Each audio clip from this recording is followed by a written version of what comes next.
Mini episode 759 of the FDH Lounge is brought to you by Sportsology, delivering unconventional columns and webcasts about sports, TV, music, movies, and more. Follow them on the web at sportsology.com. The FDH Lounge. You want to schedule your life around it. A long time ago, on a gloomy, wet Cleveland spring night, two men stand alone amidst the late-night drizzle. Their voices echo across the vacant station parking lot as they debate the merits of the great American radio show that have been missing for far too long. On that night, an idea was born. That idea became the FDH Lounge.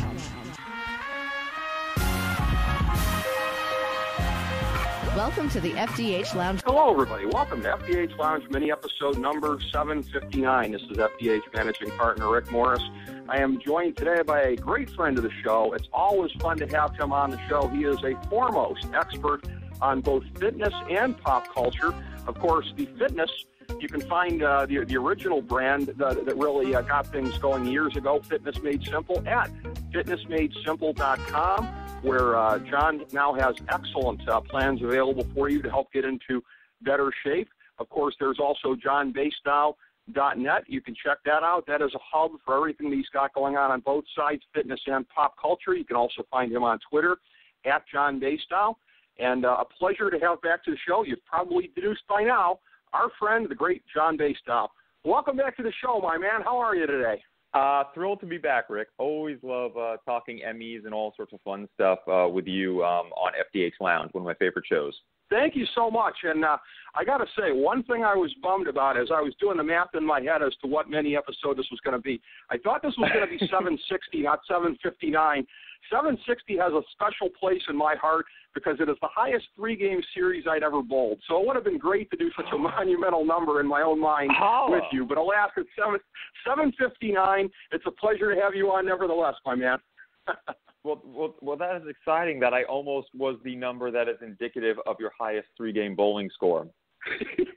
Well, you'd have to grow up in Cleveland, Ohio to know how big that is. It's a big bowling town, John, but, that's our form of fitness. I enjoy the bowling. Yes, bowling's a lot of fun. I have fallen out of practice in recent years, but love it to death. Still aspire to do something in it at some level, but regardless, as far as success at any level, how's that for a segue?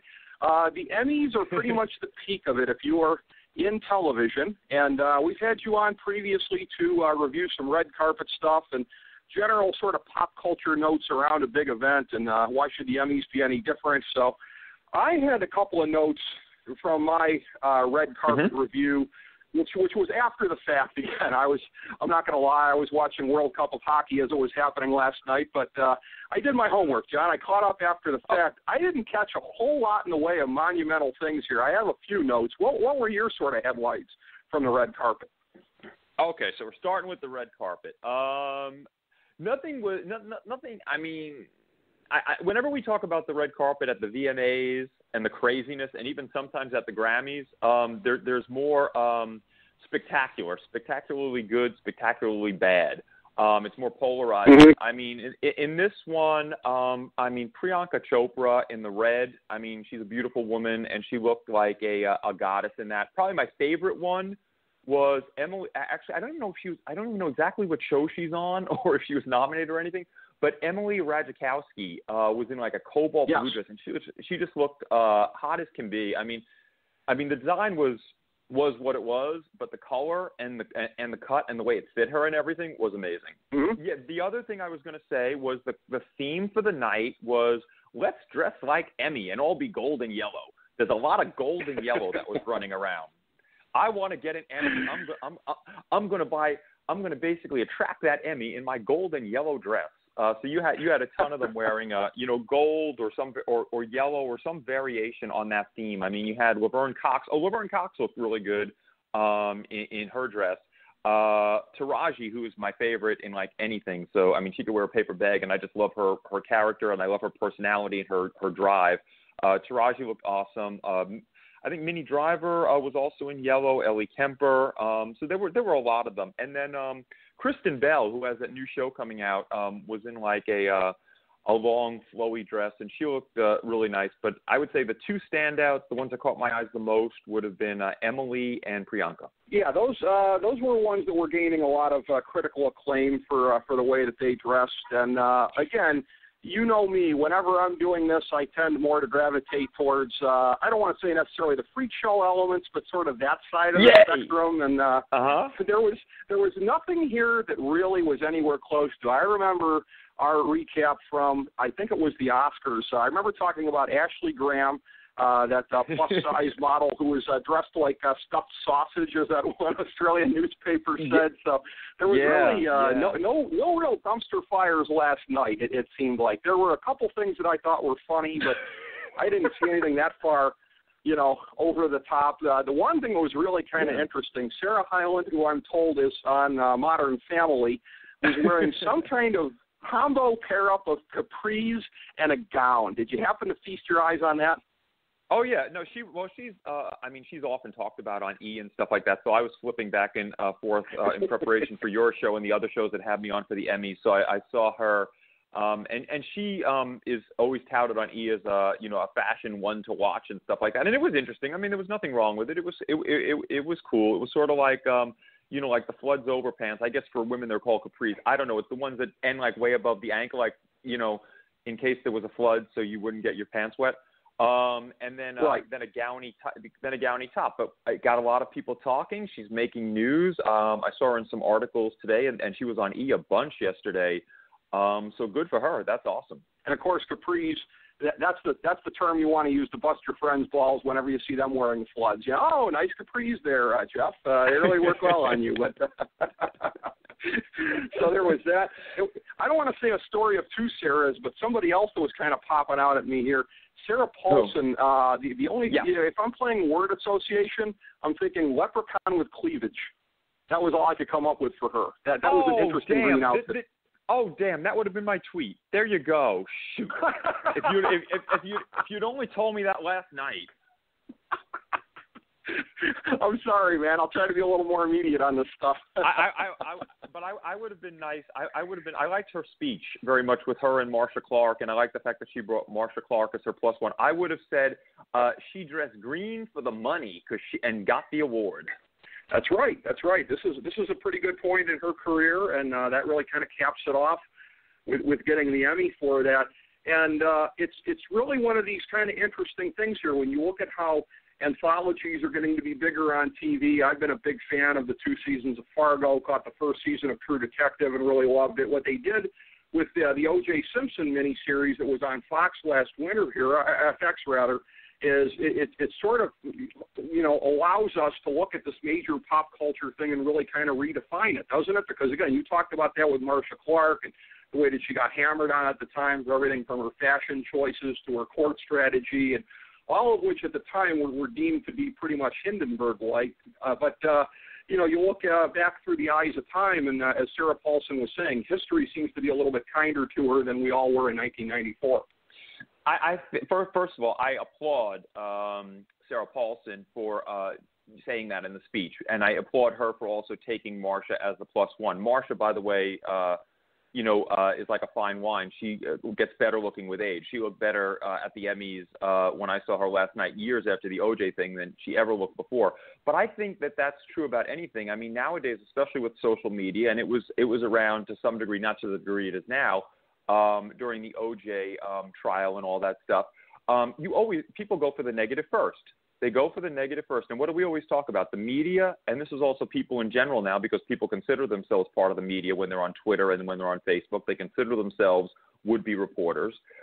They love to hail you and they love to nail you. So when she first came out with the hairdo and the no makeup and stuff like that, and she didn't realize she was going to be scrutinized to this level, they butchered her.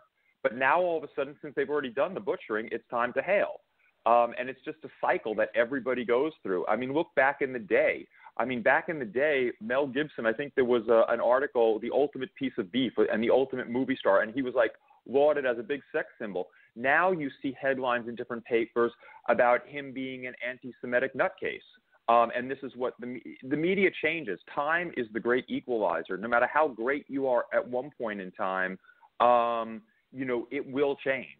guaranteed. So don't get too envious of the people who are on a high right now, because they will be shot down eventually. Look at Bill Cosby, another example. Point said. That's right. And I wonder to what extent this plays in as well. And ironic that I say this, when the juice is about to be on the loose again in 2017, it looks like he's going to get paroled. But, he walked around several more years after the verdict, but then he has spent the last several years in jail. And whatever you think of the case that happened there does seem to be at least a sense of rough justice that, hey, at least he's in jail for something, and he has been for a number of years now. So I wonder if that's what makes it a little bit easier for us to look past whatever might have been the miscues at the time, the strategic ones in court. Eventually, through, unfortunately, a different case subsequently years later, he did end up behind bars. So isn't there sort of a sense that it all played out like it was supposed to, at least for a period of time anyways? Well, yeah, but, I mean, he's behind bars for something totally unrelated to, yes. The murder of somebody, which would be much more serious. Exactly. Right. I think a lot of times, I mean, I don't know I've never met the guy. I don't know his situation personally, but I think a lot of times if you get away with something like that, if you get away with something like that, I couldn't even imagine somebody getting away with murder and things like that. If you get away with that, that makes you almost feel like you're Teflon. And I think you push the envelope in other areas. And then since everybody was looking to catch him for something else, when you push the envelope in other areas, they're going to try to drop the book on you as hard as they possibly can when they finally catch you even jaywalking. And that's right. why, if you ever got away with some ridiculous crime, I mean, not even in his case, but anything, just watch your P's and Q's and stuff like that, because, people are going to be on the lookout just to nail you. Exactly. And this is one of the things that makes me feel old. But I mean, there's people running around now that don't have as much of a memory of the case itself, and all they know is that OJ's in jail. So I wonder to what degree, like I said, that might factor in as far as the Marcia Clark nostalgia goes. That again, at least he's in jail for something, even if it's not what it should be. For it looks like the legal system has run out of ways to keep him in past next year. So. We'll see if this Marcia Clark nostalgia kind of fades at that point or not. But the only other thing I noticed from the red carpet that I thought was noteworthy, and I know this is something that would have caught your attention because she was ending up on a lot of the lists for being interesting, if not best. And I think best dressed probably, she was on a number of lists. Kerry Washington, of course, with the pregnancy gown that she had there, and the way that it seemed rather tenuously connected, shall we say, top to bottom on that, giving you the sense that at any point in time, if anybody held a little snifter of pepper under her nose, one good sneeze and they could be having to run the censored bar over her rack on live TV. That's the kind of sense you got from this thing here. So, what did you think of her particular outfit? Well, your description right there makes her one to watch. So obviously she made a very, very smart choice. Well, the thing that blew me away most about her dress was, especially when she was presenting, when she was straight on, I completely forgot that she was pregnant. I mean, she is carrying all baby, all in the front, because when she was straight on, I forgot that she was pregnant. And then, of course, you saw when she's presenting, she turned to the side when she made she had made a comment, and then turned to the side to reveal her pregnancy, and it looked like she could be ready to pop at any moment.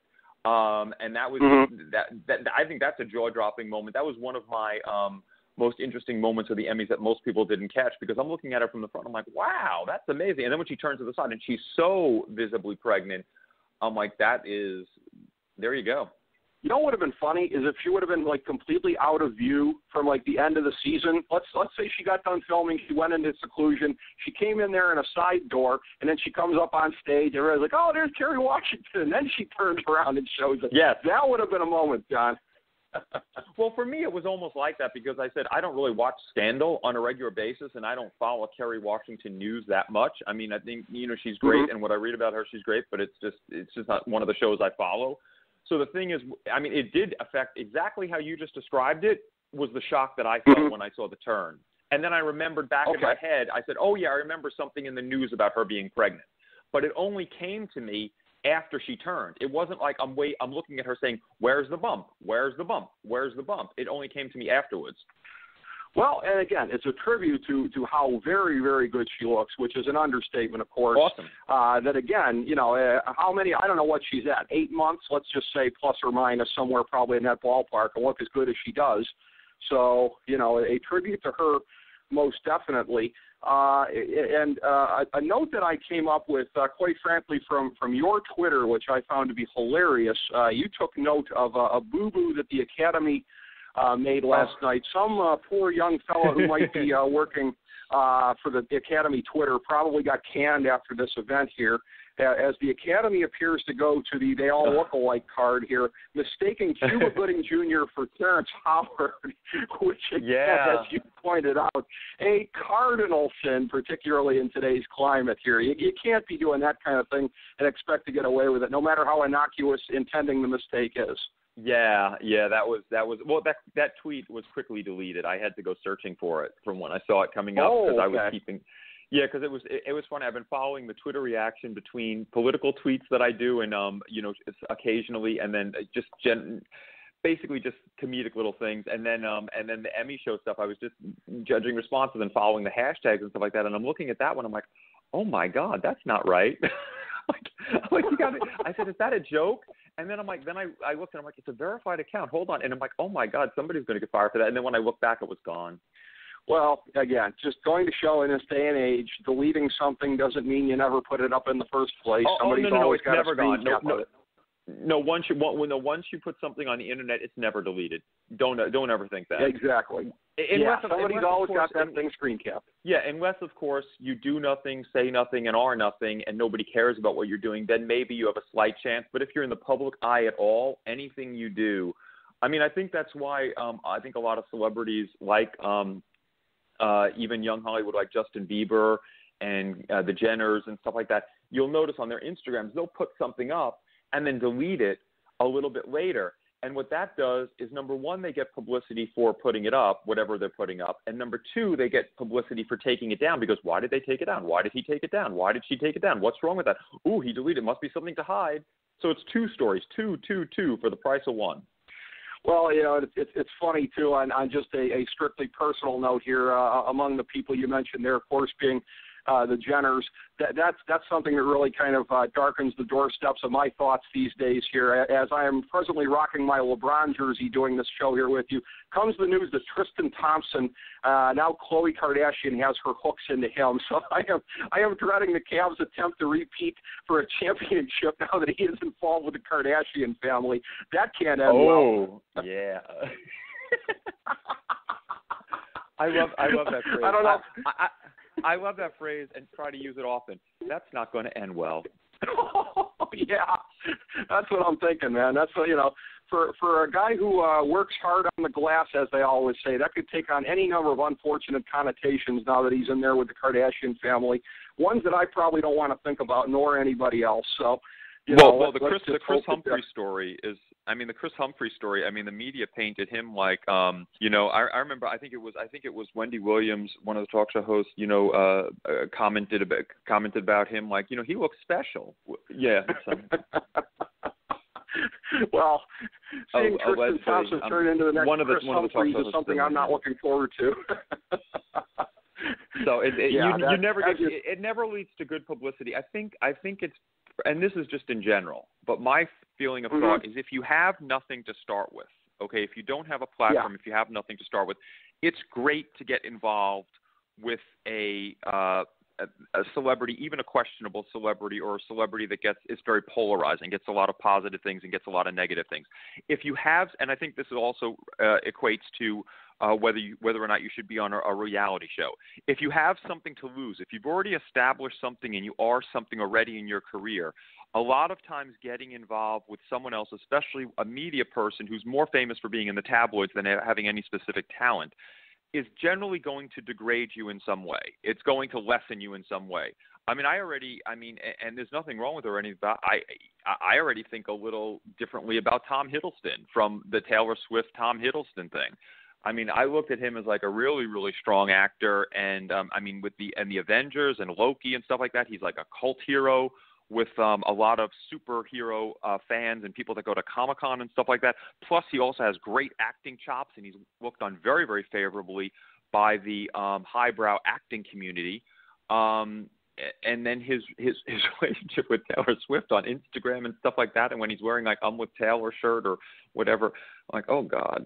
Oh, yeah, I hear you. I mean, you get into stuff like what appeared to be his transparent attempts to make her jealous last night, canoodling with this other chickie at one of the post shows. So I hear you on that. It's always unfortunate whenever any of these people kind of take that turn. And I look at Tristan Thompson, whose game is often compared to Dennis Rodman, vis-a-vis not a lot of offense, but hardworking, a genius at getting rebounds. I look at that and go, it doesn't mean you have to turn into Dennis Rodman in every facet of your life, my man. How about you just emulate him on the court, and leave the off-court stuff to somebody else. It's disappointing when it goes that way, John. Well, when a player on one of your favorite teams gets mixed up with a media personality, that person's going to be raked through the coals. Yeah, well, he took a little bit of local heat last summer over, it wasn't exactly a holdout, but as a restricted free agent, not signing that contract all the way up till about training camp. Whatever minimal amount of local heat he got is going to pale in comparison to being a national figure now, and I shudder to think. But back at the Emmys here, in terms of anything on stage, you're looking at, again, the juggernauts of our age, Veep, Game of Thrones, really kind of getting over in there with more of the awards. What were the main things that grabbed you inside the awards ceremony last night? Game of Thrones becoming the most awarded Emmy, becoming the most awarded TV series ever, I think, with 38 now Emmys, which is unbelievable. Julia Louis-Dreyfus capturing 5 in a row for Best Actress with Veep.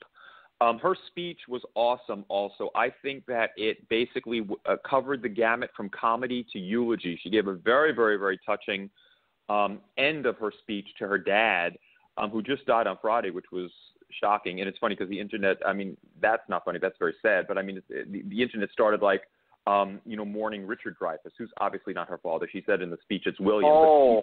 And he had to, I think he tweeted out something like, "Thank you for all the love and support, Twitter, but I'm not dead, and I'm not related to, I'm not Julia Louis-Dreyfus's dad." But anyway, so she gave a very, and I think what she said, especially about her dad, so glad that he liked Veep because his is the only opinion that matters. That's so true.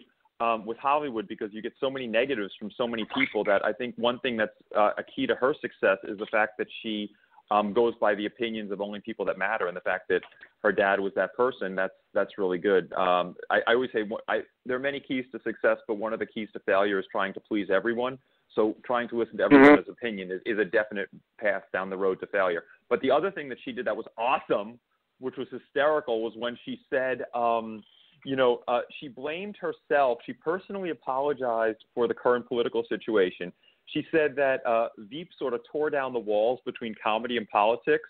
But now, in the current state, her show started out as political satire, but now it feels more like a sobering documentary. So she promises that she's going to rebuild the wall and make Mexico pay for it. That was hysterical, and that was exceedingly well written and exceedingly well delivered. That was very, very funny.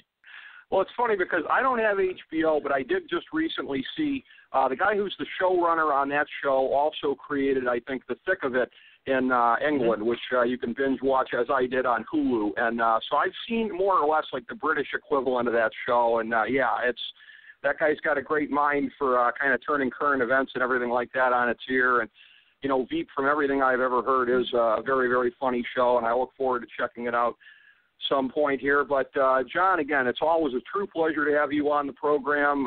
Very grateful for your time and your wit and insight in breaking this all down. And, again, I am hopeful that our listeners are going to go check out JohnBasedow.net. Check out your stuff there at John Basedow on Twitter. FitnessMadeSimple.com, the granddaddy of all of your brands right there.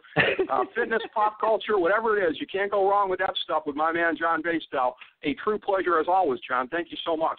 I love you, Rick. It's hysterical. Whenever you say that, the fitness and pop culture, it's like two things that have nothing to do with each other. But yeah, it's two of my interests. Trying to prove that you can do more than one thing in this life.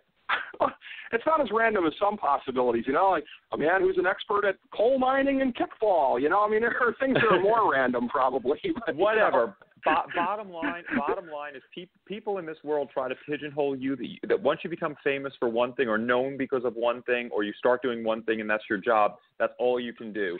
And it's so hard to break out of that box. But I just always said you've got to follow your joy.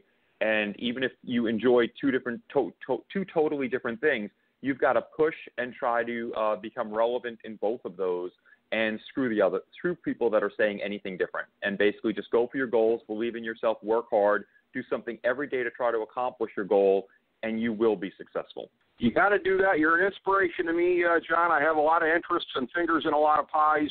Again, to all of us that are striving to be good in different areas here, again, you are a perfect example of thriving in different areas. Appreciate your time as always, and already can't wait for the next time we do this on the show. Thanks, Rick. Thank you so much, John. Appreciate your time. Thank you, everybody, for tuning in to FDH Lounge mini episode number 759. As we bring the show to a close, we would like to extend our deepest gratitude to NBC, CBS, ABC, Fox, all Clear Channel affiliates, TNT, TBS, USA, UPN, Deadspin.com, YouTube.com, YTMND.com, MySpace.com, various blogs, Fox News, CNN, CNBC, MSNBC, IamBoard.com, Billboard.com, Google.com, ESPN, ESPN2, ESPN News, ESPN Classic, NBA TV, NFL Network, Sports Time Ohio, Athlon Magazine, Comedy Central, Cartoon Network, The Boomerang Channel, QVC, BET, The Spice Channel, Steno Notebooks, Manwich, Papermate Office Supplies, waitresses, strippers, bartenders, garbage men, janitors, microwave popcorn, the writers of The Office, Scrubs, Entourage, My Name is Earl, Oz, Metalocalypse and the Boondocks, Aquafina, and the Periodic Table of Elements.